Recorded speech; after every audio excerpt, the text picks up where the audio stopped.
Assalamualaikum warahmatullahi wabarakatuh. Pada video kali ini kita akan mempelajari mengenai hambatan fisik dan motorik tunadaksa atau physical handicap. Video ini dibuat untuk memenuhi tugas mata kuliah Pendidikan Agama Islam Anak Berkebutuhan Khusus, dosen pengampu Ibu Madurasmi Ma'alisid SPDI MA. Saya Rahmadani Ajeng Kinasi dari Prodi Pendidikan Agama Islam dengan NIM 2411101034 akan menjelaskan materinya. Tolong disimak videonya ya. Anak tunadaksa adalah anak yang mengalami kelainan atau kecacatan pada sistem otot, tulang, dan persendian karena kecelakaan, kongenital, dan atau kerusakan otak yang dapat mengakibatkan gangguan gerak, kecerdasan, komunikasi, persepsi, koordinasi, perilaku, dan adaptasi, sehingga mereka memerlukan layanan pendidikan khusus. Tunadaksa disebut juga cacat tubuh atau cacat ortopedi. Istilah tunadaksa berasal dari kata tuna yang berarti rugi atau kurang dan daksa yang berarti tubuh. Istilah tunadaksa yang berkembang di masyarakat yaitu cacat tubuh, cacat fisik, kelainan fisik, tuna tubuh, cacat badan, dan sebagainya. Dalam bahasa asing yaitu neuromuscular disorder, crippled, orthopedically handicapped, physically handicapped, non-ambulation, having organic problems, dan orthopedically impairment. Menurut Sudjihati Somantri, tunadaksa suatu keadaan rusak atau terganggu sebagai akibat gangguan bentuk atau hambatan pada tulang, otot, dan sendi dalam fungsinya yang normal. Kondisi ini dapat disebabkan oleh penyakit, kecelakaan, atau dapat juga disebabkan oleh pembawaan sejak lahir. Menurut Depdikbud, tunadaksa diartikan sebagai penyandang bentuk kelainan atau kecacatan pada sistem otot, tulang, dan persendian yang dapat mengakibatkan gangguan koordinasi, komunikasi, adaptasi, mobilisasi, dan gangguan perkembangan keutuhan pribadi. Menurut Wardani, anak tunadaksa yang sering disebut dengan istilah anak cacat tubuh, cacat fisik, dan cacat ortopedi. Istilah tunadaksa berasal dari kata tuna yang berarti rugi atau kurang dan daksa yang berarti tubuh. Menurut Samuel A. Kirk, seseorang dikatakan anak tunadaksa jika kondisi fisik atau kesehatan mengganggu kemampuan anak untuk berperan aktif dalam kegiatan sehari-hari, baik di sekolah ataupun di rumah. Menurut Dr. Randa Astati MPD, anak tunadaksa dapat didefinisikan sebagai penyandang bentuk kelainan atau kecacatan pada sistem otot, tulang, dan persendian yang dapat mengakibatkan gangguan koordinasi, komunikasi, adaptasi, mobilisasi, dan gangguan perkembangan keutuhan pribadi. Ciri-ciri anak tunadaksa adalah sebagai berikut. Yang pertama, jari tangan kaku dan tidak dapat menggenggam. Yang kedua, terdapat bagian anggota gerak yang tidak lengkap atau tidak sempurna atau lebih kecil dari biasanya. Yang ketiga, kesulitan dalam gerakan atau tidak sempurna, tidak lentur atau tidak terkendali, dan bergetar. Yang keempat, terdapat cacat pada anggota atau alat gerak. Yang kelima, anggota gerak layu, kaku, lemah, atau lumpuh. Jenis-jenis tunadaksa. Dilansir dari laman Handicaps Welfare Association, ada dua kategori utama tunadaksa, yakni disabilitas neuromuskuloskeletal dan disabilitas muskuloskeletal. Yang pertama, disabilitas neuromuskuloskeletal. Jenis disabilitas fisik ini disebabkan oleh kelainan pada sistem saraf pusat atau otak dan sumsum tulang belakang, sehingga anak tidak mampu melakukan gerakan terkontrol dari bagian tubuh tertentu. Berikut beberapa contoh gangguan akibat kelainan pada sistem saraf pusat. Cerebral palsy atau lumpuh otak atau CP, sekelompok gangguan yang mempengaruhi otot dan saraf sehingga terjadi gangguan fungsi motorik terutama pada anak-anak. Poliomyelitis atau polio, penyakit menular akibat infeksi virus yang menyerang sistem saraf pusat sehingga menyebabkan kerusakan pada sistem saraf motorik. Spina bifida, cacat lahir yang terjadi karena tulang belakang dan saraf tulang belakang tidak terbentuk sempurna saat kehamilan. Stroke, gangguan suplai darah menuju otak sehingga pengidapnya bisa terkena gangguan fungsi motorik dan sensorik tiba-tiba pada satu sisi tubuh. Cedera kepala, trauma akibat benturan pada kepala yang bisa mempengaruhi fisik motorik dan sensorik pada otak tergantung tingkat keparahannya. Yang kedua, disabilitas muskuloskeletal.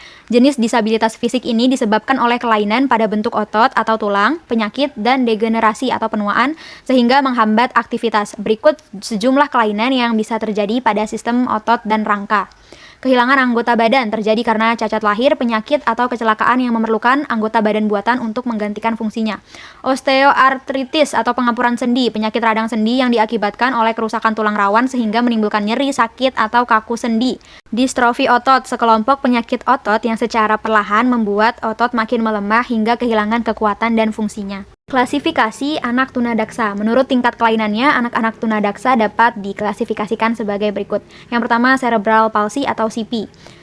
CP ringan, dapat berjalan tanpa alat bantu, mampu berbicara, dan dapat menolong dirinya sendiri. CP sedang memerlukan bantuan untuk berjalan, latihan berbicara, dan mengurus diri sendiri. CP berat memerlukan perawatan tetap dalam ambulansi, berbicara, dan menolong diri sendiri. Yang kedua, berdasarkan letaknya. Spastik, kekakuan pada sebagian atau seluruh ototnya.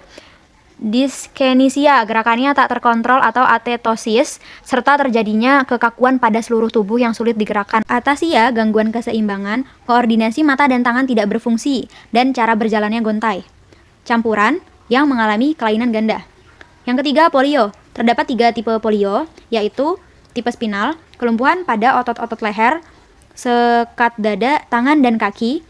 Tipe bulbair, kelumpuhan fungsi motorik pada satu atau lebih saraf tepi yang menyebabkan adanya gangguan pernapasan. Tipe bulbispinalis, gangguan antara tipe spinal dan bulbair. Karakteristik anak tunadaksa. Yang pertama, karakteristik akademik. Pada umumnya, tingkat kecerdasan anak dengan hambatan motorik yang mengalami kelainan pada sistem otot dan rangka adalah normal sehingga dapat mengikuti pelajaran sama dengan anak normal. Sedangkan anak dengan hambatan motorik yang mengalami kelainan pada sistem cerebral, tingkat kecerdasannya berentang mulai dari tingkat idiot sampai dengan gifted. Hartman mengemukakan bahwa 45% anak cerebral palsy mengalami keterbelakangan mental. 35% mempunyai tingkat kecerdasan normal dan di atas normal. Sisanya berkecerdasan sedikit di bawah rata-rata. Selanjutnya, P. Seibel mengemukakan bahwa tidak ditemukan hubungan secara langsung antara tingkat kelainan fisik dan kecerdasan anak. Artinya, anak cerebral palsy yang kelainannya berat tidak berarti kecerdasannya rendah, tergantung sumber atau letak kerusakannya. Selain tingkat kecerdasannya yang bervariasi, anak cerebral palsy juga mengalami kelainan persepsi, kognisi, dan simbolisasi. Kelainan persepsi terjadi karena saraf penghubung dan jaringan saraf ke otak mengalami kerusakan sehingga proses persepsi yang dimulai dari stimulus merangsang alat, maka diteruskan ke otak oleh saraf sensoris, kemudian ke otak, yang bertugas menerima dan menafsirkan serta menganalisis mengalami gangguan. Kemampuan kognisi terbatas karena adanya kerusakan otak sehingga mengganggu fungsi kecerdasan, penglihatan, pendengaran, bicara, perabaan, dan bahasa serta akhirnya anak tersebut tidak dapat mengadakan interaksi dengan lingkungannya. Yang kedua, karakteristik sosial dan emosional. Beberapa anak tunadaksa mungkin merasa dirinya cacat, tidak berguna, dan menjadi beban bagi orang lain sehingga membuatnya malas belajar, bermain, dan bersosialisasi. Kehadiran anak penyandang disabilitas yang tidak diterima oleh orang tuanya dan disingkirkan dari masyarakat akan merusak perkembangan pribadi anak. Aktivitas fisik yang tidak dapat dilakukan oleh penyandang disabilitas dapat mengakibatkan permasalahan emosional seperti mudah tersinggung, marah, rendah diri, kurang bersosialisasi, rasa malu atau pemalu, kesepian, dan frustasi. Masalah emosional seperti ini sering dijumpai pada anak penyandang disabilitas motorik dan gangguan sistem otak. Tidak jarang mereka kurang percaya diri dan tidak mampu menyesuaikan diri dengan lingkungan sosial. Yang ketiga, karakteristik fisik dan kesehatan. Anak dengan hambatan motorik biasanya selain mengalami cacat tubuh adalah kecenderungan mengalami gangguan kesehatan lain seperti sakit gigi, berkurangnya kemampuan pendengaran dan penglihatan, serta gangguan bicara dan lain-lain. Kelainan tambahan itu banyak ditemukan pada anak dengan hambatan motorik sistem cerebral. Selain itu, penyandang tunadaksa jenis ini juga bisa menunjukkan tanda-tanda hiperaktif maupun hipoaktif dalam perilakunya. Gangguan bicara disebabkan oleh kelainan motorik alat bicara, kaku atau lumpuh seperti lidah, bibir, dan rahang sehingga mengganggu pembentukan artikulasi yang benar. Akibatnya, bicaranya tidak dapat dipahami orang lain dan diucapkan dengan susah payah. Mereka juga mengalami apasia sensoris, artinya ketidakmampuan bicara karena organ reseptor anak terganggu fungsinya, dan apasia motorik yaitu mampu menangkap informasi dari lingkungan sekitarnya melalui indera pendengaran tetapi tidak dapat mengemukakannya secara lisan. Anak cerebral palsy mengalami kerusakan pada piramidal, tract, dan ekstrapiramidal yang berfungsi mengatur sistem motorik. Mereka mengalami kekakuan, gangguan keseimbangan, gerakan tidak dapat dikendalikan, dan susah berpindah tempat. Adapun karakteristik anak yang mengalami hambatan fisik dan motorik tunadaksa adalah sebagai berikut. Yang pertama, mengalami masalah dalam kegiatan yang memerlukan fungsi otot gerak. Yang kedua, membutuhkan alat bantu dalam melakukan aktivitas gerak sendi atau anggota gerak. Yang ketiga, kelumpuhan pada anggota tubuh baik keseluruhan maupun sebagian. Yang keempat, memiliki masalah pada perkembangan otot gerak. Yang kelima, mempunyai gaya berjalan yang berbeda dengan anak normal lainnya. Yang keenam, memiliki kerangka bentuk tubuh yang tidak normal. Yang ketujuh, kehilangan atau ketidakmampuan untuk menggunakan satu atau lebih anggota badan. Yang kedelapan, kesulitan dengan kemampuan motorik kasar seperti berjalan atau berlari. Yang kesembilan, kesulitan dengan keterampilan motorik halus seperti mengancing baju dan semacamnya. Yang kesepuluh, memiliki kecepatan yang berbeda dalam beraktivitas. Faktor penyebab. Kondisi anak yang mengalami hambatan fisik dan motorik bisa disebabkan karena beberapa hal seperti karena kecelakaan, penyakit, dan bawaan dari lahir. Faktor yang menjadi penyebab anak dengan hambatan fisik dan motorik dapat dilihat daripada saat terjadinya kerusakan dibagi menjadi 3 fase, antara lain.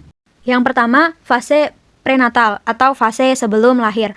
Pada fase ini, anak dengan hambatan fisik dan motorik dapat disebabkan karena gangguan yang terjadi selama masa di kandungan seperti pada saat mengandung, ibu memiliki penyakit yang dapat menyerang otak bayi. Selain itu juga karena adanya kelainan kandungan, bayi di dalam kandungan terpapar radiasi dan ibu yang mengalami trauma atau kecelakaan pada saat mengandung. Yang kedua, fase natal atau fase pada saat lahir. Masa pada saat lahir yang dapat mengakibatkan kerusakan otak pada bayi dapat disebabkan karena proses kelahiran yang terlalu lama. Pemakaian alat bantu pada saat mengalami kesulitan melahirkan sehingga bisa merusak syaraf otak bayi, dan pemakaian anestesi yang berlebihan dan tidak sesuai dengan ketentuan pada saat melakukan operasi sesar yang dapat berpengaruh terhadap sistem jaringan syaraf pusat atau otak bayi yang berakibat adanya kelainan fungsi atau strukturnya. Yang ketiga, postnatal atau fase setelah proses kelahiran. Pada fase postnatal ini merupakan fase yang dimulai pada saat bayi dilahirkan hingga usianya menginjak 5 tahun atau fase perkembangan jaringan syaraf otak dianggap selesai. Beberapa hal yang dapat menimbulkan kecacatan pada fase ini adalah trauma atau kecelakaan pada kepala, penyakit atau infeksi yang menyerang sistem syaraf pusat atau otak, malnutrisi, dan amputasi. Perawatan. Dalam perawatan anak dengan tunadaksa, semua tergantung pada penyebab, jenis, perluasan penyakit, serta gangguan yang mereka derita. Ada program rehabilitas yang dapat membantu kondisi anak dengan tunadaksa yang tentunya berguna untuk mengelola dan mencegah memperburuk kondisi mereka. Adapun program rehabilitas tunadaksa adalah sebagai berikut. Yang pertama, terapi okupasi. Berbagai bentuk perawatan dalam terapi okupasi anak akan membantu anak berkebutuhan khusus menjalani setiap aktivitasnya dengan lebih mandiri. Terapi ini bisa membantu anak tunadaksa melakukan kegiatan sehari-hari seperti belajar, bermain, menulis, makan, dan memakai pakaian sendiri. Yang kedua, fisioterapi. Fisioterapi melibatkan latihan dan edukasi untuk mengembalikan fungsi dan gerak tubuh penyandang disabilitas yang terganggu akibat penyakit maupun cedera. Perawatan ini misalnya dalam membantu mempertahankan dan meningkatkan kekuatan otot, sekaligus mencegah perubahan bentuk atau deformitas pada otot dan tulang. Yang ketiga, terapi bicara. Perawatan ini akan membantu meningkatkan kemampuan berkomunikasi anak tunadaksa, terlebih pada mereka yang mengalami gangguan berbicara. Cara penanganan bagi orang tua yang memiliki anak tunadaksa. Yang pertama, orang tua perlu menyadari dan menerima sepenuhnya keadaan anak. Yang kedua, mencari informasi sebanyak-banyaknya tentang hal yang berkaitan dengan penanganan terhadap bagian tubuh anak yang terbatas geraknya. Yang ketiga, memberikan ruang gerak dan sekolah yang sesuai untuk anak. Dan yang keempat, stimulasi kemampuan anak dalam bidang yang disukai dan dikuasainya. Strategi pendidikan. Strategi pendidikan untuk anak tunadaksa perlu dirancang dengan pendekatan yang inklusif, fleksibel, dan berfokus pada pengembangan potensi mereka secara optimal. Berikut adalah beberapa strategi pendidikan yang dapat diterapkan. Yang pertama, pendekatan individualisasi atau individualized approach. Setiap anak tunadaksa memiliki kebutuhan dan kemampuan yang unik, sehingga kurikulum harus disesuaikan dengan kemampuan mereka. Program pendidikan yang disesuaikan ini dapat mencakup penggunaan alat bantu seperti perangkat lunak, pembaca layar, kursi roda, atau teknologi adaptif lainnya. Pengajaran individual atau dalam kelompok kecil dapat lebih efektif untuk memberikan perhatian lebih pada kebutuhan khusus. Yang kedua, penggunaan teknologi bantuan. Teknologi dapat sangat membantu anak tunadaksa dalam proses pembelajaran, misalnya penggunaan perangkat seperti komputer dengan software pembaca layar atau aplikasi pendidikan yang dapat disesuaikan dengan kebutuhan mereka. Alat bantu seperti kursi roda, alat penunjang mobilitas, atau perangkat komunikasi alternatif dapat sangat mendukung kegiatan belajar mengajar. Yang ketiga, modifikasi lingkungan dan kurikulum. Lingkungan fisik sekolah perlu diubah agar lebih ramah bagi anak tunadaksa, seperti memastikan aksesibilitas di setiap ruangan, misalnya ramp, toilet yang dapat diakses, dan lain-lain. Kurikulum juga dapat dimodifikasi dengan menyesuaikan materi pembelajaran yang lebih visual atau auditif, dan memberikan waktu lebih untuk menyelesaikan tugas. Yang keempat, pelatihan keterampilan hidup atau life skills. Selain pendidikan akademik, keterampilan hidup seperti keterampilan sosial, keterampilan motorik halus dan kasar, serta kemandirian perlu diajarkan. Anak tunadaksa harus diberdayakan untuk mengelola kehidupan sehari-hari secara mandiri. Pengajaran keterampilan hidup dapat mencakup pelatihan dalam hal merawat diri, berkomunikasi, serta berinteraksi dengan orang lain. Yang kelima, pendidikan emosional dan sosial. Anak tunadaksa seringkali menghadapi tantangan dalam hal interaksi sosial dan pengelolaan emosi. Pendekatan yang mendukung pengembangan kecerdasan emosional seperti pelatihan untuk mengenali dan mengelola perasaan sangat penting. Program yang mendorong empati dan inklusi sosial antara anak dengan disabilitas dan anak tanpa disabilitas dapat menciptakan lingkungan yang lebih positif. Yang keenam, kerjasama dengan profesional dan keluarga. Kerjasama antara guru, psikolog, terapis, dan orang tua sangat penting. Setiap pihak harus berkomunikasi secara rutin mengenai kemajuan anak dan menentukan strategi yang terbaik untuk mendukung perkembangan mereka. Orang tua juga perlu dilibatkan dalam proses pendidikan agar mereka bisa memberikan dukungan yang sesuai di rumah. Yang ketujuh, pemberian motivasi dan dukungan psikologis. Pendidikan untuk anak tunadaksa perlu melibatkan pemberian dukungan psikologis agar mereka merasa diterima, dihargai, dan diberdayakan. Pemberian pujian dan penguatan positif untuk setiap pencapaian, sekecil apapun itu, penting untuk membangun rasa percaya diri anak. Yang kedelapan, pengajaran inklusif. Menerapkan pendidikan inklusif, yaitu mengintegrasikan anak tunadaksa dalam kelas umum dengan anak-anak tanpa disabilitas selama memungkinkan dapat memberikan mereka kesempatan untuk berinteraksi dengan teman sebaya dan merasakan kesetaraan dalam proses pembelajaran. Sekian materi yang dapat saya sampaikan, kurang dan lebihnya saya memohon maaf. Terima kasih. Wassalamualaikum warahmatullahi wabarakatuh.